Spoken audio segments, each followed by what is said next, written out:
viene para nosotros. Pues qué gusto es poder verlos. Si se fijan, pues estamos haciendo como que diferentes pruebas. Espero de verdad que estén bien, que se cuiden mucho, que se la pasen bonito. ¿No? Qué bonito. Ignoren que estoy escribiendo cosas incongruentes en mi diapositiva, estoy aprendiendo a ocupar mi tableta apenas, pero lo que vamos a checar es, de manera breve, cuestiones sobre globalización, neoliberalismo y sus efectos en México, que es lo que íbamos a abordar en esta sesión del sábado 21.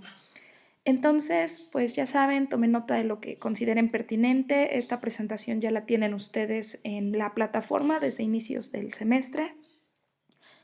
Ojalá que ante cualquier duda pues me manden un correo o me dejen mensaje en la misma plataforma. Yo voy a estar muy al pendiente de ustedes para eso. Entonces, pues para darle más avance a esto, vamos a proseguir. Es un poco extraño dar mi clase frente a una pantalla, pero a ver qué pasa. Si llegan a escuchar ruidos raros es porque en mi casa viven muchísimos animales, así que no se espanten.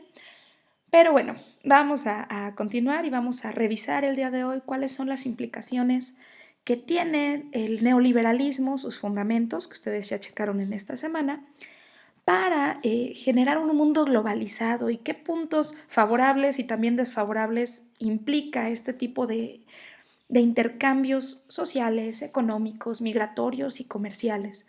Nosotros ahorita pues estamos viviendo parte de esas consecuencias, ¿no? Entonces, cuando nosotros hablamos de asuntos de globalización, pues sí hay que tener muy claro que es un proceso que implica esta interconectividad entre las personas. Aquí la imagen que les dejé como referencia, pues es justamente para eso, para que recordemos que la globalización no es un proceso económico solamente, aunque sí se motiva a partir de las políticas neoliberales que van a surgir alrededor del mundo, pero pues principalmente en Estados Unidos y también, bueno, pues sí, acá Estados Unidos, ¿no? Y también lo que va a ser Reino Unido. Y esto va a surgir en gran medida como parte de lo que se conoció como el nuevo orden mundial. Les juro que no es norma oficial mexicana, es nuevo orden mundial y con eso nos estamos refiriendo a las propuestas que van a sacar Ronald Reagan y Margaret Thatcher en los 80s para tratar de fomentar una mayor cooperación económica entre los países. La finalidad de las políticas neoliberales es esa justamente, motivar que haya una mayor libertad de las empresas y que éstas pues puedan mover sus productos de un lugar a otro sin tantas restricciones. Si ustedes hicieron su tarea con toda la calma y tranquilidad del mundo, habrán notado que el neoliberalismo te propone justamente el que no haya restricciones por parte de los estados y que entonces las empresas sean los principales agentes económicos, ¿sale? Entonces, para entender qué es exactamente la globalización, pues sí necesitamos asociar estos conceptos y en primera pues va a ser una dependencia, pero esta dependencia no va a ser solamente entre países o entre empresas, sino también entre nuevos actores que ahorita vamos a checar. Esta dependencia se va a dar justamente porque tenemos una interacción y esta interacción entre los países pues se implica o va ligada a cuestiones de cultura, a cuestiones de política y también a cuestiones económicas. La interacción se va a dar a través del intercambio de productos, a través de la participación política de diferentes actores, como por ejemplo el asunto de las elecciones en Estados Unidos y cómo estaban en las elecciones anteriores afirmando algunas personas que había complot por parte de los rusos, ¿no? Ese sería un ejemplo de esta interacción en un marco globalizado. Y en cultura tenemos ejemplos de sobra, basta con ver la cartelera del cine y darnos cuenta cómo la mayor parte de las películas que vemos provienen del exterior y en nuestro caso, pues marcada dominantemente la presencia de Estados Unidos. También tenemos que eso genera repercusiones y estas repercusiones pues pueden ser tanto positivas como negativas. Repercusiones positivas, pues que tenemos una mayor conectividad, tenemos más intercambio de información, es más fácil que puedas acceder a la educación desde cualquier parte del mundo, Este pequeño ejercicio con la plataforma en tiempos de cuarentena es un ejemplo. Pero también la globalización auspiciada por un modelo neoliberal va a generar profundas desigualdades económicas. Y eso es algo que ustedes posiblemente hayan llegado a deducir a través de su tarea y me gustaría pues que me comentaran más al respecto cuando haya oportunidad. El hecho de que nosotros ahorita tengamos que evitar salir para evitar contraer enfermedades que provienen de China, pues es un ejemplo clarísimo de los efectos que puede llegar a tener la globalización, ¿sale? En cuanto a ese contexto, les decía yo anteriormente que tenemos esta interdependencia económica que se va a dar como consecuencia de la Guerra Fría. Tenemos la creación de lo que se conoció como el nuevo orden mundial por parte de Estados Unidos y de Reino Unido, Ronald Reagan y Margaret Thatcher. Margaret Thatcher era una persona pues bastante pesadita en sus modos, muy contundente, se le llegó a conocer como la Dama de Hierro por esas razones. Y Ronald Reagan era presidente de los Estados Unidos, un presidente que tenía su origen en el estrellato, él era actor. Murió hace pocos años víctima de Alzheimer, entonces pues fue una de las muertes más irónicas de la historia porque fue uno de los presidentes de Estados Unidos más destacados en su historia reciente y murió sin conocer nada de su pasado. Entonces, esta interdependencia se va a fomentar a finales de los 80 para servir como contrapeso en contra de la Unión Soviética antes de que ésta se desintegrara. Una vez que se desintegra el modelo comunista en el 91, los rusos pues se van a integrar a este juego de la globalización, ¿no? También vamos a tener que no todos van a estar conformes con que haya mayor intercambio de productos y de servicios, porque aseguran que eso no se da en condiciones parejas. Y por eso va a surgir el altermundismo o movimientos de oposición. En algunos lugares del mundo se les llegó a conocer como los globalifóbicos. Y un ejemplo muy claro de este movimiento altermundista pues es el ya conocido en México, el EZLN. ¿Qué hay con el EZLN? Acuérdense que este va a surgir como consecuencia del Tratado de Libre Comercio. Entonces, esto implica que México, a los finales de los 90, bueno, mediados de los 90 habíamos visto que se integra un tratado de libre comercio para integrar más económicamente todo lo que es Norteamérica. Y en ese orden de ideas, pues para los indígenas mexicanos de Chiapas, esa situación es un poco injusta porque entonces implica que gracias a esta globalización, ahora los empresarios de Canadá y los de Estados Unidos van a competir en igualdad de condiciones con los mexicanos. Lo consideran una situación injusta que atenta contra sus derechos y por lo tanto el EZLN se va a consolidar en México como uno de los principales movimientos altermundistas en los 90. Llegaron incluso a organizar congresos altermundistas a nivel mundial. Entonces, eso no suena mucho en México, pero sí llegó a suceder y por eso vale mucho la pena que lo recuerden. Ahora sí, siguiendo con lo que tenemos que checar, ¿quiénes son estos nuevos agentes del escenario internacional? En la globalización nosotros tenemos a los estados, que van a ser básicamente los países, como por ejemplo, no sé, México, Estados Unidos, etcétera, etcétera, etcétera. Estados, países, tal cual, para evitarnos confusiones. Territorios que cuentan con una población, un gobierno y un sentido de identidad y leyes propias. Luego las OIGs u organizaciones intergubernamentales. Estas se van a componer de varios estados que deciden reunirse para alguna finalidad en común.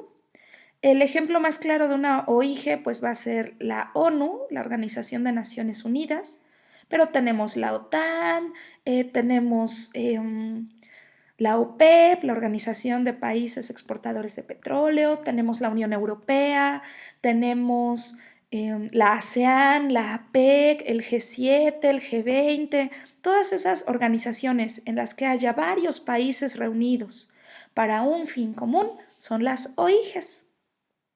Tenemos las ONGs que, como su nombre te dice, pues son organizaciones no gubernamentales.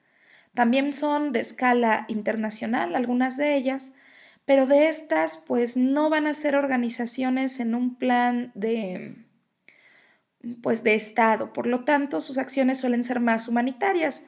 Ejemplo de esto pues puede ser Amnistía Internacional, puede ser la Cruz Roja. Imagínense que eso es un loguito de Cruz Roja bonito, porque sé que no lo es, pero Cruz Roja, Amnistía Internacional, Médicos Sin Fronteras, todo este tipo de organizaciones que generalmente persiguen causas humanitarias. Greenpeace con el medio ambiente también entra aquí. Y tenemos como otros actores últimos, pero no menos importantes, y de hecho en la globalización suelen ser los más importantes, las empresas. Las empresas pueden ser de tres tipos. Si hablamos de empresas a nivel internacional, tenemos las transnacionales, las multinacionales y las paraestatales. Voy a empezar de abajo hacia arriba para que les sea un poquito más fácil distinguirlas. En el caso de las paraestatales, como ya se imaginarán o habrán escuchado antes, pues son las empresas propiedad del gobierno, y aquí pues van a ser principalmente empresas que los estados controlan en sectores productivos. En el caso de México pues tenemos Pemex, ¿no? En el caso de las multinacionales y transnacionales son ambas corporaciones privadas. En el caso de multinacionales pues vamos a tener, por ejemplo, empresas que se dedican generalmente a la misma rama de productos o servicios y que tienen una sede perfectamente identificada. El ejemplo de esto pues puede ser Coca-Cola, ¿no? Coca-Cola, McDonald's, Burger King, KFC, empresas que tienen un rango de alimentos o de productos muy específicos, muy claros, que son casi iguales en todo el mundo y que tienen una sede en un lugar definido, que principalmente suele ser Estados Unidos, pero también puede ser Corea, China, Japón, cualquier otro país. Las transnacionales van a tener la diferencia de que, a pesar de que también funcionan en diferentes partes del mundo, estas operan con diferentes productos o servicios y lo hacen de manera personalizada por región. Y entonces de aquí el ejemplo más claro que les puedo dar, perdonen mi super letra mal escrita, nunca me acomodo con las tablets estas, pues es Pepsi. En el caso de Pepsi, de verdad, imagínense que aquí dice Pepsi bonito.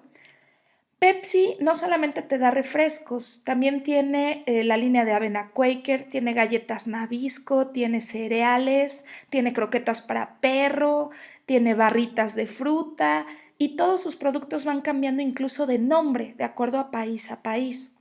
Otro ejemplo de transnacional puede ser la compañía Unilever, puede ser Colgate Palmolive, que si se fijan hacen productos de diferentes líneas y los van personalizando con cada país.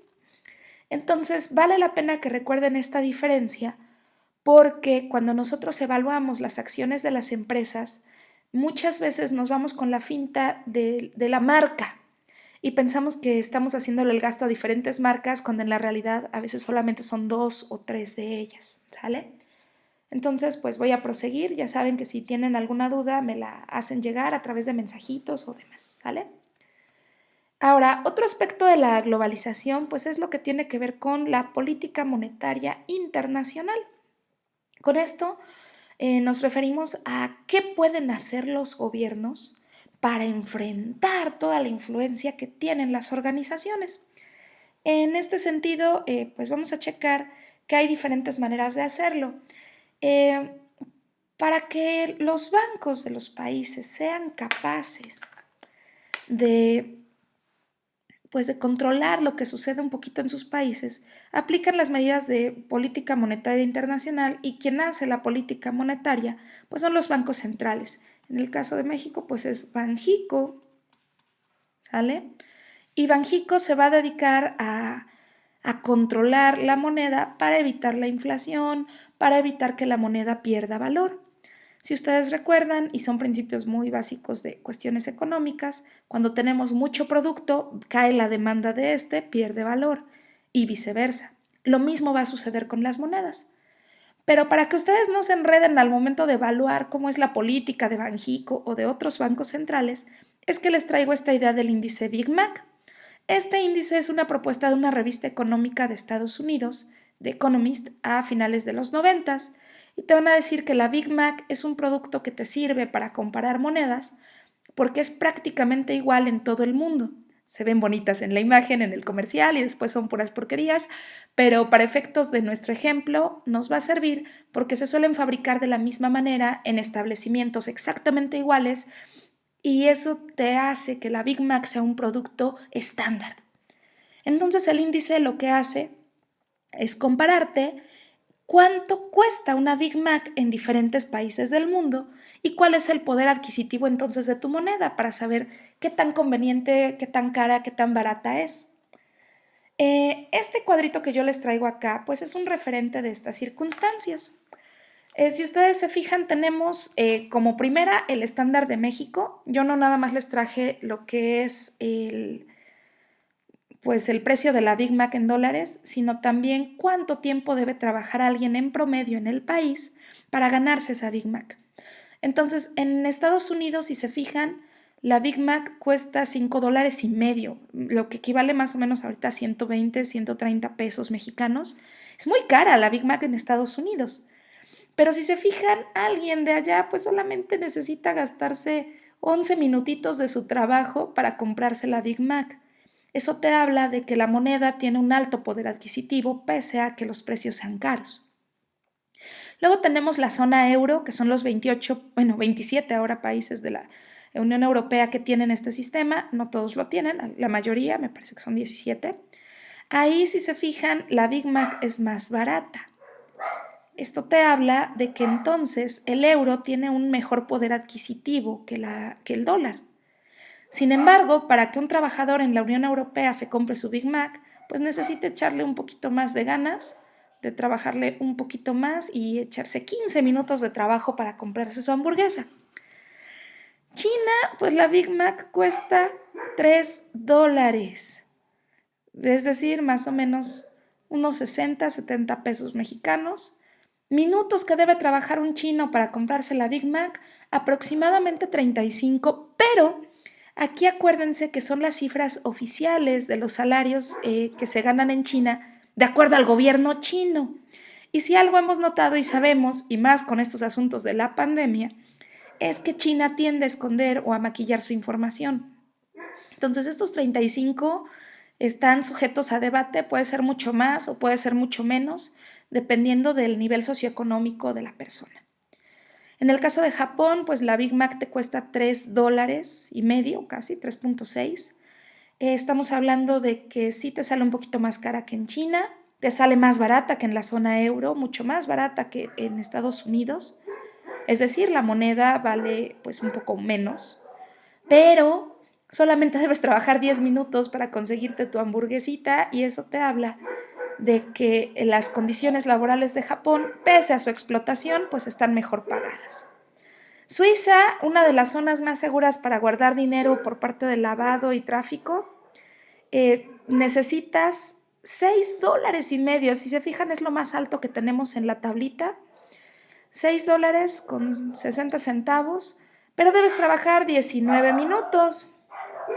En el caso de los rusos, y me van a perdonar por el escándalo de afuera, pero no quiero ir a ver, en el caso de los rusos, tenemos que su moneda pues es la que parece tener un mayor poder, una moneda que vale muy poquito, al punto de que al momento de que tengas tu rublo, pues solamente lo conviertes y equivale a $1.07. De todas estas monedas, si se fijan, entonces la más fuerte es el franco y es el euro. Si tú tuvieras dólares, pues te conviene entrarle a alguna de estas dos monedas. Bueno, y eso entre comillas, te quedaría solamente con los francos. Eso te ayuda a entender también por qué hay tanto lavado de dinero. En el caso de los rusos, pues te sale muy, muy, muy, muy barato el cambio de rublos a dólares, pero trabajas 20 minutos nada más. Entonces, en cuanto al nivel de trabajo, está más o menos parejo.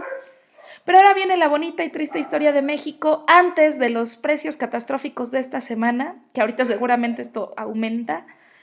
Tenemos que una Big Mac cuesta aproximadamente $2.50. Hace una semana, pues esto equivalía aproximadamente a 50 pesos.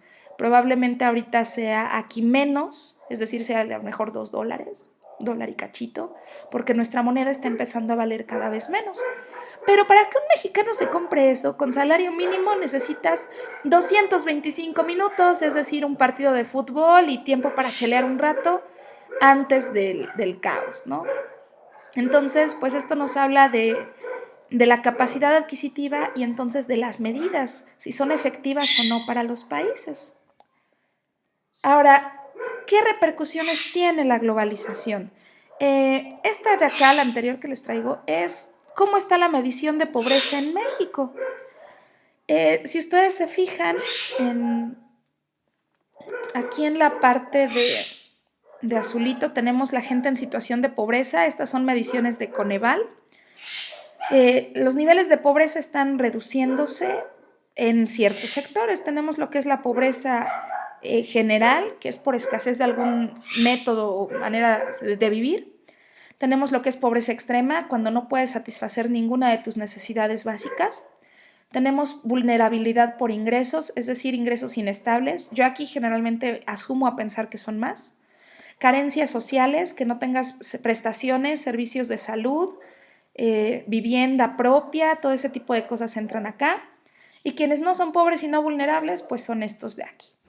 Si se fijan, pues ha ido bajando un poco la pobreza aquí, la pobreza acá, subido un poco aquí en este último, pero han sido cambios mínimos si hablamos de 10 años. Y aún así tenemos esta cifra de acá, que nos habla de que se ha reducido en 0.2% la pobreza por ingresos. Entonces, pues, prácticamente los niveles de pobreza están igual, pese a que esta distribución haya ido cambiando. Eh, ¿Por qué se da esto? Pues porque la globalización, a través de las políticas neoliberales, termina fomentando mayor desigualdad social para mantener estos modelos de hiperconsumo. Ahora, en cuanto a carencia social, tenemos el rezago educativo, gente que no termina la escolaridad que debería de acuerdo a su edad. Sí se redujo bastante, de 21 a 16%, pero sigue siendo bastante. En cuanto a servicios de salud, nosotros notamos cómo bajó muchísimo. Esto es atribuible a la creación del Seguro Popular durante el sexenio de Felipe Calderón. Veremos si lo del INSABI puede realmente suplir esta carencia para que este número no se dispare de nuevo. Tenemos seguridad social y pues esta prácticamente se ha mantenido igual. Seguimos con el 65% de la población, el 57% de la población sin acceso a seguridad social, sigue siendo la mayor parte del país. Valórenlo ahorita que tenemos contemplado este asunto de la salud y seguridad social por la epidemia, ¿no? En alimentación, pues se redujo cosa de 1%, prácticamente se quedó igual. Recordemos que uno de los emblemas de Peña Nieto fue lo de su cruzada contra el hambre, pero esto nos habla de que realmente no hubo un impacto significativo de esa política. En cuanto a calidad y espacios de vivienda, pues también tenemos una reducción y esta sí está un poquito más marcada, aunque valdría la pena evaluar la calidad de estas viviendas, ¿no?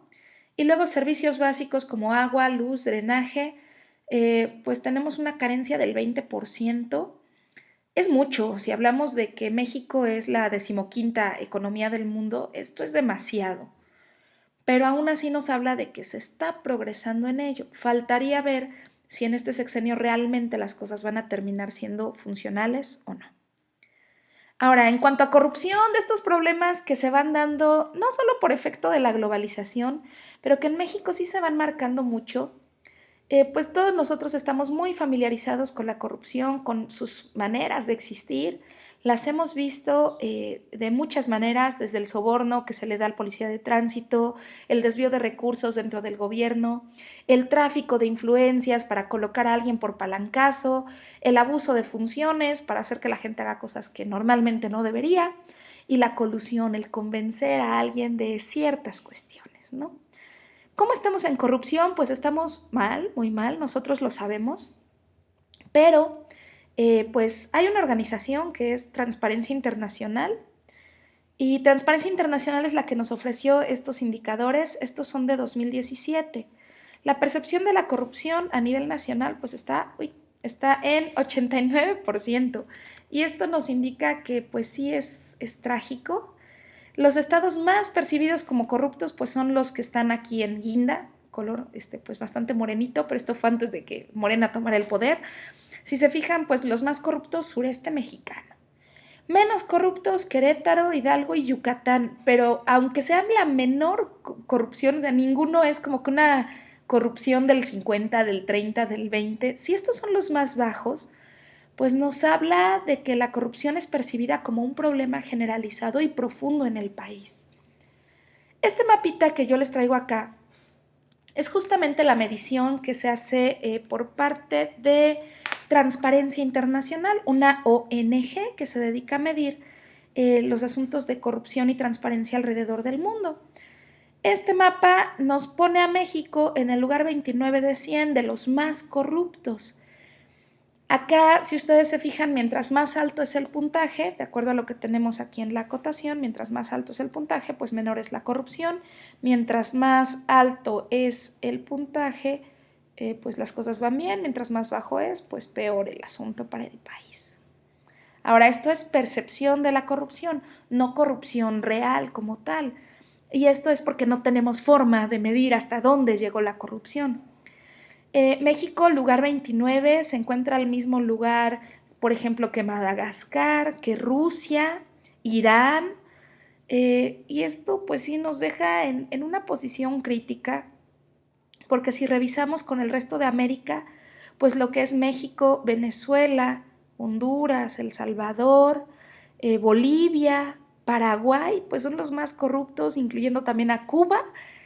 Y los menos corruptos, si se fijan, pues son los que se concentran en Norteamérica, en Europa, pero no toda Europa, obvio, Australia, Nueva Zelanda y Japón.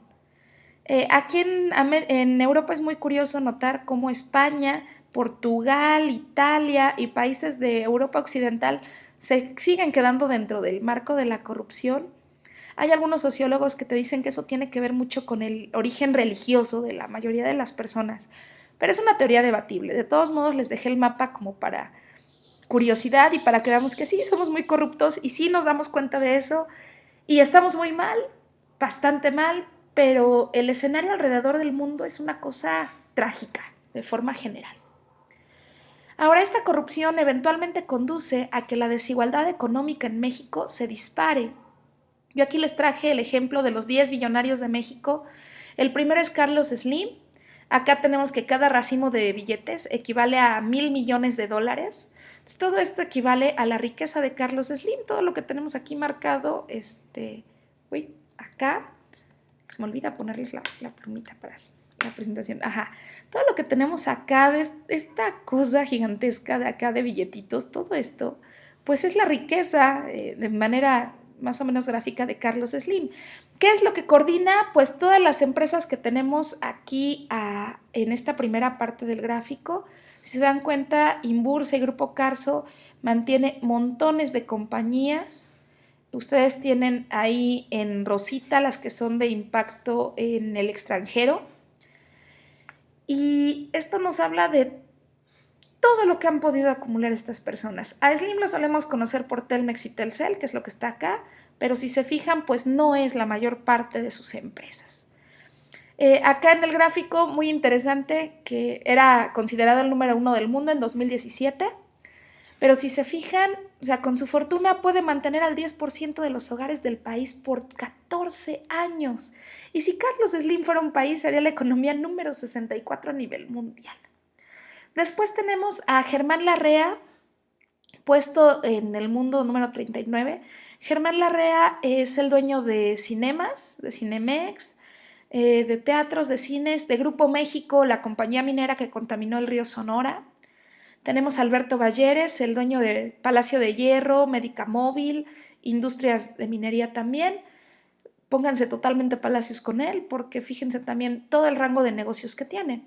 Ricardo Salinas Pliego, uno de nuestros favoritos a nivel nacional, por Grupo Salinas, TV Azteca, Electra, Unefón, la compañía esta de motocicletas. Después tenemos a Jerónimo Arango, que tiene Walmart, Aurrerá, Superama, Vips, Portón, Suburbia, todas estas cadenas en México, de las cuales él es el principal asociado. Daniel Servitje, el dueño de Grupo Bimbo o accionista mayoritario. Todas las empresas que aparentemente compiten entre ellas, pero siguen siendo las mismas. Ejemplo típico, Bimbo con Wonder. No importa si compran cualquiera de los dos, le están llenando los bolsillos a Servitje. Emilio Azcárraga, pues no podía faltar, Televisa, América, Necaxa, San Luis, Play City, cuestiones de casinos, pero también telefonía, ¿no? Roberto González, el de Banorte y Gruma, estas cuestiones de Maseca y demás. Roberto Hernández con Banamex, que ya es City Banamex. Y el Chapo Guzmán, que era pues uno de los hombres más poderosos del país. Yo me atrevería a decir que sigue siéndolo. En Rosita les recuerdo todo lo que tiene impacto internacional. Aquí abajito lo van a poder consultar con más detalle después. Morado para consumo, verde para alimentos, verde más clarito como limón para asuntos de entretenimiento, este verde feo pistache para los bancos, servicios en azul, comunicaciones en azul marino, construcción en blanco, industria gris, minería en gris clarito y las industrias ilegales en negrito. Entonces, pues todo esto nos habla de cómo es que la corrupción ha permitido que personas así se enriquezcan en un país donde la pobreza está en los niveles que acabamos de checar, ¿no? Aquí se los tengo un poquito más a detalle, lo pueden consultar con más calma en la presentación que ya tienen.